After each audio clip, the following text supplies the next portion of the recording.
Immersive learning in the world of criminal justice. I'm Lisa Oligas, and this is Newsmakers. In this edition, we take a look at the new Public Safety and Forensic Institute here at Missouri Southern State University. Now, criminal justice has always been a program with real-world implications, but a recent renovation and remodel at Mills Criminal Justice Center, with help from a MoExcel's grant, has created multiple new labs with the latest technology. Our guest to explain it all is MSSU's Emergency Manager and Chair of Justice Studies, Dr. Tim Wilson. Welcome to Newsmakers. Thank you for having me. Well, you have repurposed, remodeled from floor to ceiling what was once home to the Franklin Tech Center years ago in the basement of the Criminal Justice Center. You had help from a MoExcel's grant. So how did that help make this all possible?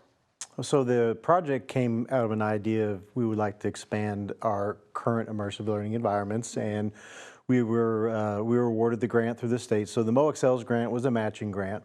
It was a little over $250,000 grant, which half of that came from funds from Missouri Southern, the other half came from the state.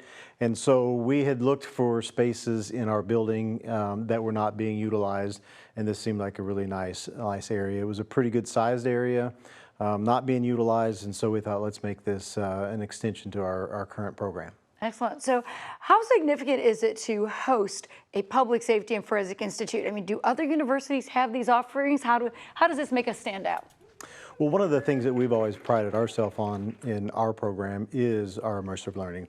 We have an indoor firing range, we have a courtroom, we have lots of those spaces, and they're unique to at least the institutions in our area. So with this expanded area and all of the newer equipment, it really does set us apart. There are institutions probably in different parts of the country that would have something in the same sort of idea, but not around here, and that's what we really want to do, is to provide that service to our area and be that sort of state-of-the-art training that you can't get anywhere else. Excellent. Okay, so let's talk about these various labs. I want to begin with fingerprinting, which was once rub that finger on the ink pad, but technology has changed things, hasn't it?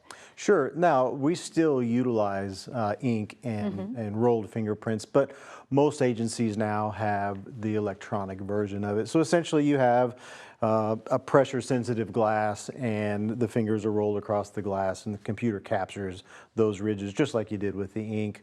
That's pretty much the way it all is everywhere, and that's why we wanted to have that technology as well.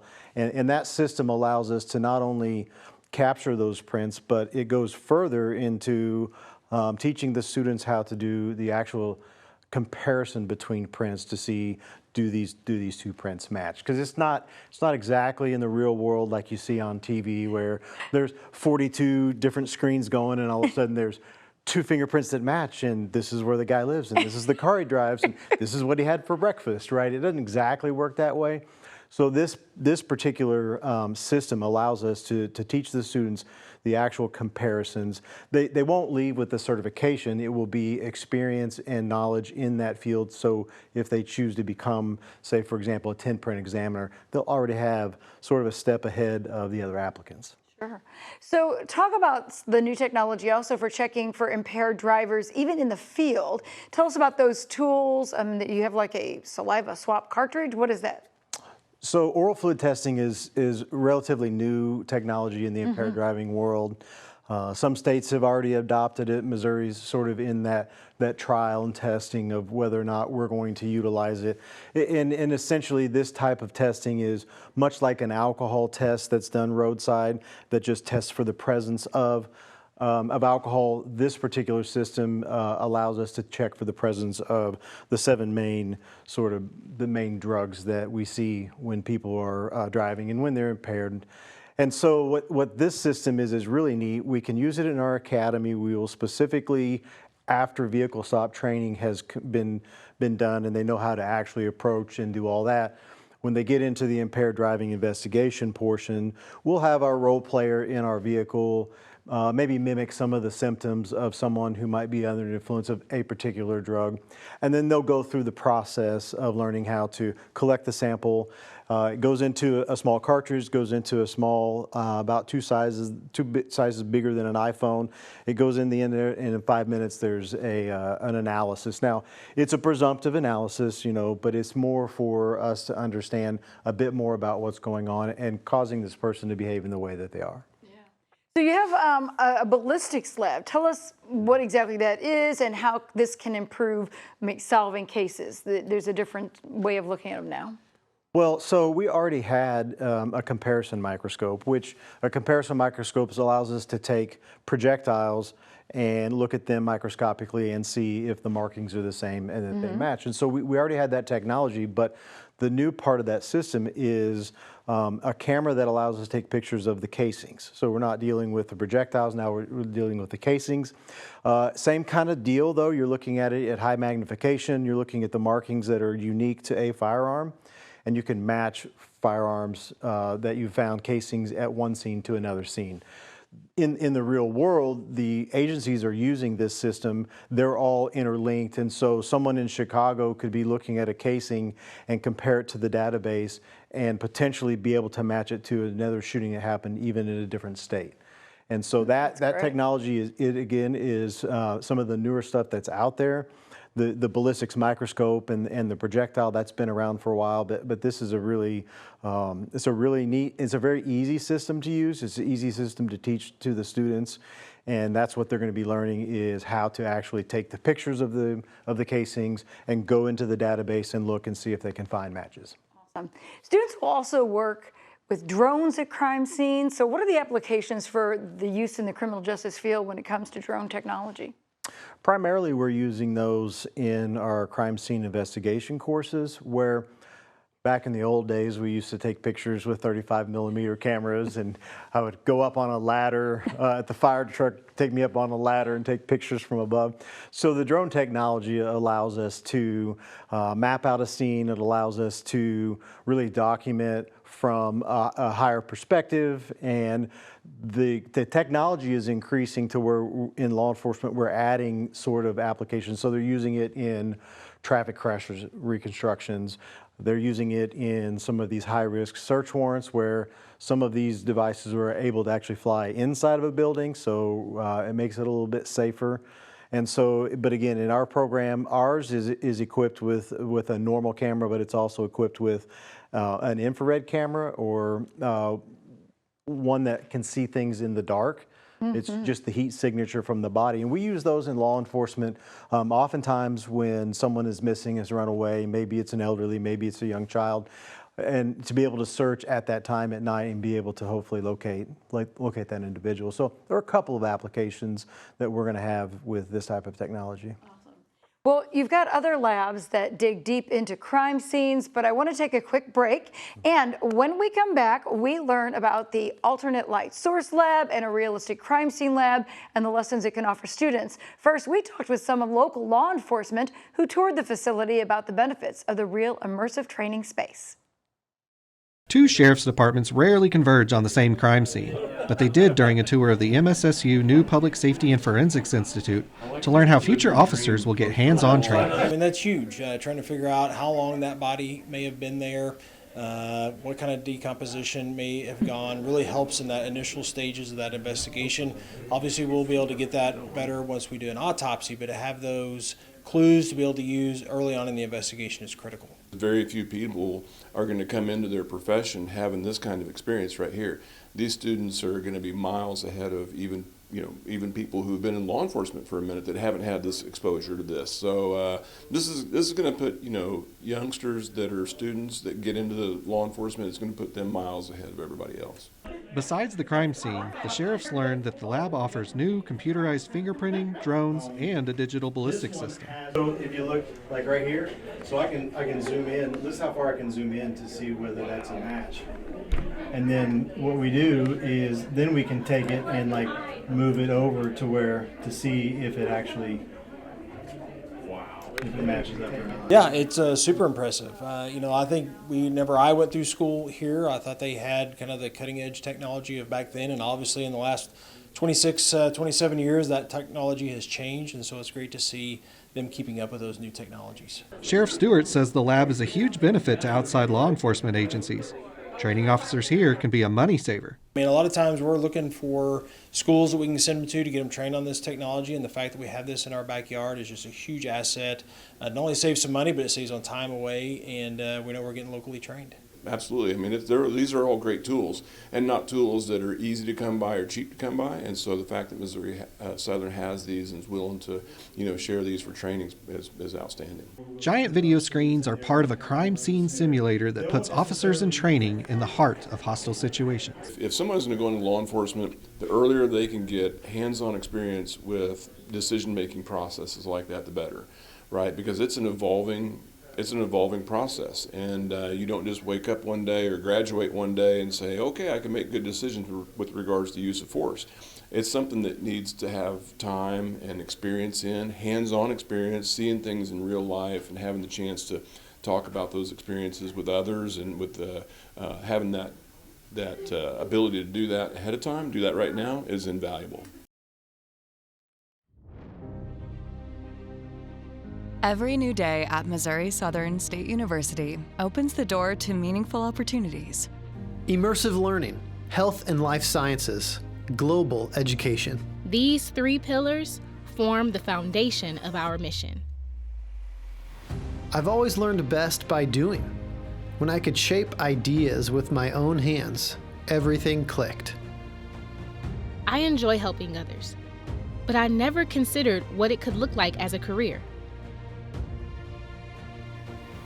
I grew up in a rural area where people rarely traveled abroad, and I always wondered what waited beyond my small town. Here I discovered what I can do and who I can become. Seeing the world through unique perspectives has reshaped how I view my place in it.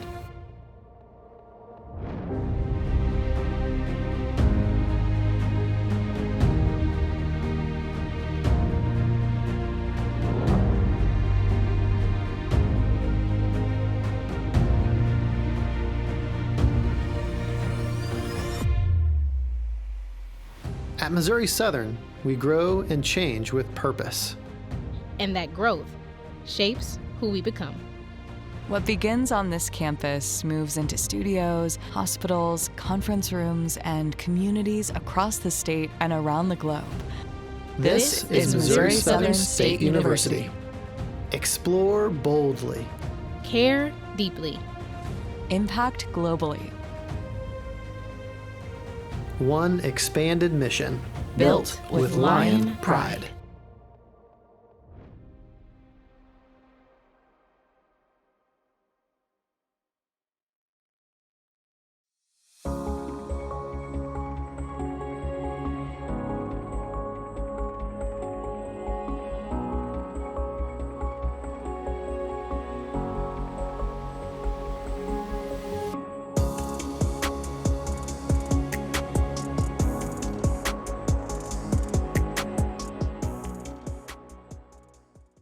Welcome back to Newsmakers, where we are taking a deep dive into the new Public Safety and Forensics Institute.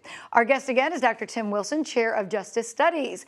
So one of my favorite parts of the tour of the new center and institute was the crime scene with very realistic victims. Now talk to us about what is featured in that room where we see various levels of decomposition, and there's multiple aspects of a crime scene there. So talk to us about that. So our postmortem lab, the idea behind this space is we learn a lot about time since death estimation, which helps law enforcement determine if we have a victim, we don't know who they are, we can figure out how long they've been there, which then narrows down the group of individuals that we might be looking for. And so really understanding how long it takes for a body to decompose is kind of what is in this. So this space inside will have we've got 5 or 6 different mannequins in differing states of decomposition, right? So what we would do is we would set the scene up and send the students in. They're going to be doing their normal processing of the scene, taking the photos, but then they'll have to take a look at the condition of the body and sort of apply these concepts of how long does it seem like this individual's been here. It's pretty predictable depending upon temperature and humidity and things like that. So really just give them the opportunity to see that in different rooms, in different spaces, the time is important, and they can determine that just based on the condition of the body. And in this case, when you're looking, I mean, some of the bodies are in a bed situation, some are at a table. Are the cause of death obvious, or is that something that the students would also be learning to look for? So this one is more about knowing how long that the individual's been there to sort of to figure out that time since death estimation. There'll be other things that they do, like later the body would be taken somewhere else. And one of the really neat courses that we have now is our forensic death investigation course. And Dr. Adelizi, she teaches that course and also works with our new cadaver lab. And so our students are able to go and collaborate with the students in the other program, but they're also seeing some of the more clinical and the more diagnostic kinds of processes that we just don't typically teach. Right. The stuff that happens after the scene. So we'll use that, and they may be able to see someone in that cadaver lab that has the same sort of same sort of process, and they'll be able to kind of make that association of what happens after. Well, you see in all the crime shows, they'll show somebody, doing the autopsy and coming up with all kinds of clues. Right. So working with them, that might be a program we could be developing. So we do have, again, we have the forensic death investigation course. We're looking at expanding that into a second level. And again, with our new facility and the expanded cadaver lab, I think we'll see increased opportunities for our students to do those collaborations. Yeah. So talk about the alternate light source lab. What is that all about? So the alternate light source lab has several components, one of which is a computer with a very high definition camera that allows us to see basically two different things. So we can see fibers and we can see different biological fluids by the use of alternate light, but it also has the ability for us to use infrared light and see fingerprints on objects that you don't have to actually use fingerprint powder for or any chemicals to process it. And these are used in large crime labs where they're processing multiple pieces of evidence per hour. It really speeds up the process. And then once the fingerprint is located, the camera's got great definition. It allows the student to take a picture of it. That file would then be sent to the fingerprint examiner for them to begin their process of matching up where that print came from. And that's just one of the components in the space. But that's a really nice system. And again, not a lot of places around here would allow students the opportunity to learn that, and that's what I really enjoy about that. We also have some handheld devices that operate similar to the stationary model. They're a little bit bigger than a smartphone, and it has a camera with different lighting on it, but they can very quickly search through a scene for evidence, whether it be biological evidence or fiber or fingerprints. And again, it allows them to take photos. And we're really in this world now of we can very quickly capture evidence. We can get it sent to places, and that process has really been sped up in that sense. So those two, we have two of those. We were the first institution in the United States to get those when they very first came out, and so we're excited to have those. We've got another pretty high intensity light that would be used to scan a large room in different wavelengths that is more portable. And then finally, we have some smaller ones that are just specific to a particular wavelength. The 2 or 3 wavelengths that we primarily see the evidence from crime scenes that becomes visible, because not all evidence is visible in all of the wavelengths. All right. So we heard from both Jasper and Newton County Sheriffs about this as a community training hub. How important is it that we offer this level of training to prepare students for the jobs they will actually be doing if they go work for a department? Yeah, I think that's really one of the hallmarks of what we are trying to do and what we've tried to do in our program for a very long time is we know that anyone can go and get an education and get a good education, but what we want to do is we want to set up our students to have more experience and more skill than the other applicants. It just makes them more marketable. And I like the fact that the students can go to these agencies and during the interview process can say, I not only know what fingerprints are and how to find them, but I've actually collected them at crime scene. I've taken them and put them into computer and done the comparisons. I know these processes. Again, they're not getting the certification. It's just they have the skills and the knowledge of those particular pieces of equipment that these agencies are now starting to utilize in the field. And then, is it going to be a good opportunity for like the departments who might have deputies or officers that may need a little more training? Do they often come back here?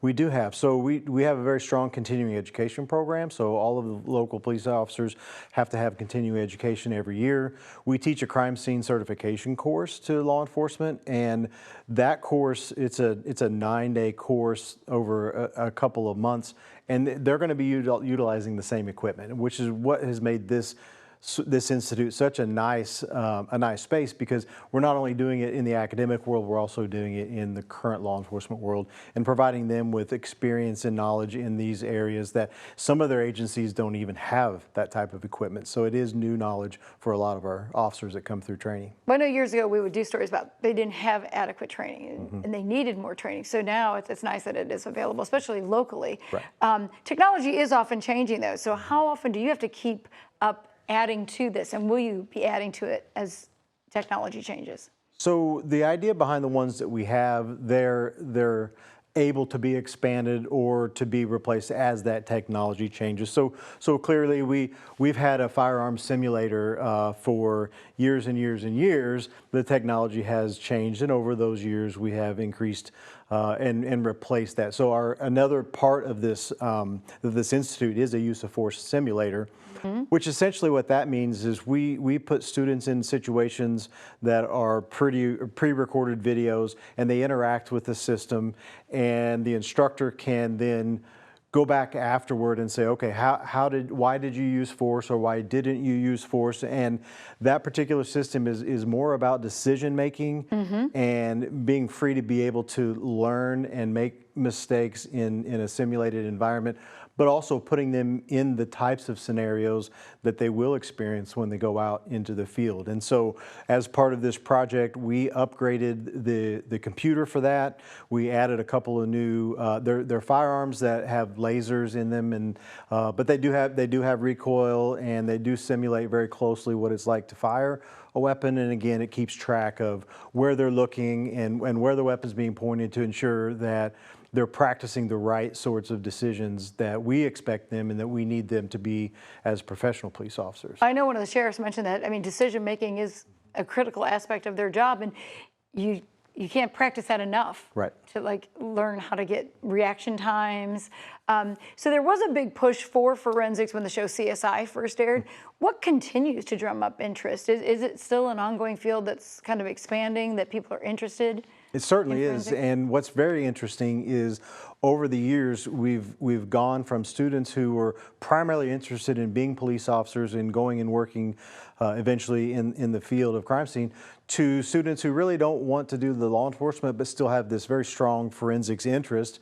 And a lot of the agencies have realized the value of having an independent person who's not a police officer, who's had all the same kinds of training, that can then go and process a scene with no preconceived notions, because they haven't been to that house before. They haven't responded to calls there. And so now they're impartial, walking in, and they're able to process the scene, collect the evidence, give that to the investigators, and then they're not having to go through and do the police side of things. Now, we still have those that are interested. We're using this institute with our recruits in our basic training academy, but it really has expanded the opportunities for students that want to work in the field that don't necessarily want to work as an officer. More of a lab-minded person. Yeah. So can this technology be used to help solve cold cases? I mean, that might not have existed before. Can we translate that? So most of what we're doing now would be scanning and processing and looking at evidence that's just currently been collected. We're not doing anything in the lab field, so that's where the greatest change, I think, over the years is in DNA, and that's not sort of the focus of that's a whole nother group where those students end up, going the science route and they want to work and process. But the techniques that they use to find the evidence, that's the important thing, and these are the types of equipment that they're using in the real world. So how does this affect you when it comes to curriculum and planning and adding classes? Are you developing new ones because of the technology? Yes, so this fall, now that the Institute is complete, I've developed a course. It's called the Application of Forensic Technology, and this is a select course. It's an upper division course where we selected 8 students with an interest. And so what we're going to do over the semester is to go space by space and teach them how to use the fingerprint scanner, teach them how to use each and every component of this, because again, they can leave and say, I've got this experience in all of these different areas, and make them a better applicant. What I would like to see is that become a required course in our crime scene track that we have, and that's sort of the plan. But definitely not only in the academic program, but we'll still have our continuing education folks come in and utilize the space, as well as our academy students, and so it's very varied in that sort of application.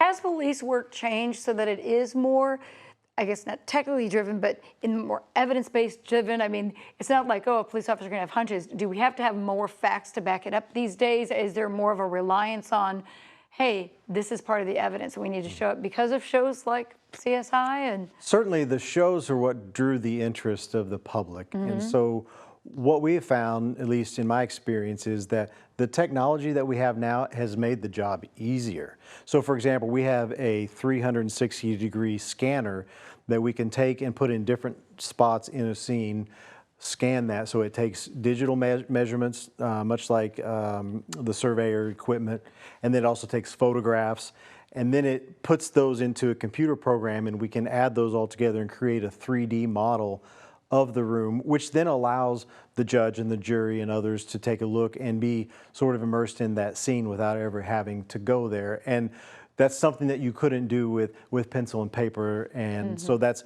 we're still doing hand-drawn and computer-drawn sketches, but this new system allows us to take a much deeper look at it. It allows us to take measurements within the photos to tell exactly how far apart items were. So I just think that mostly the technology has made it easier and made it better for those that are viewing it to really understand and appreciate the value of that evidence. And maybe not so reliant on just one person's viewpoint or perspective and observations. Right. Yeah. So then, as the students get a hold of this, have you had any look at it and go, wow, I'm loving this? I mean, what's their reaction to all these new toys and tools? So mostly they're very excited. Well, we just finished up in the middle of this semester, so we weren't able to really do much with it. And so when we announced the course, there was very, very big interest in it, and we had to limit it just because of the size. But I think that I think the students appreciate the value of being exposed to things that they may not have other places, and also have a leg up when it comes to being that best applicant to the KV, because they just want to get jobs, and so we want to do the best we can to prepare them for that. Sounds great. All right. Well, thank you for sharing all this information about the labs. Keep up the good work, and we hope we have better trained officers because of it. Thank you. Thank you so much. That wraps up this edition of Newsmakers. Thanks to our guest, Dr. Tim Wilson with Justice Studies, and thank you for watching. I'm Lisa Allegas. Good night.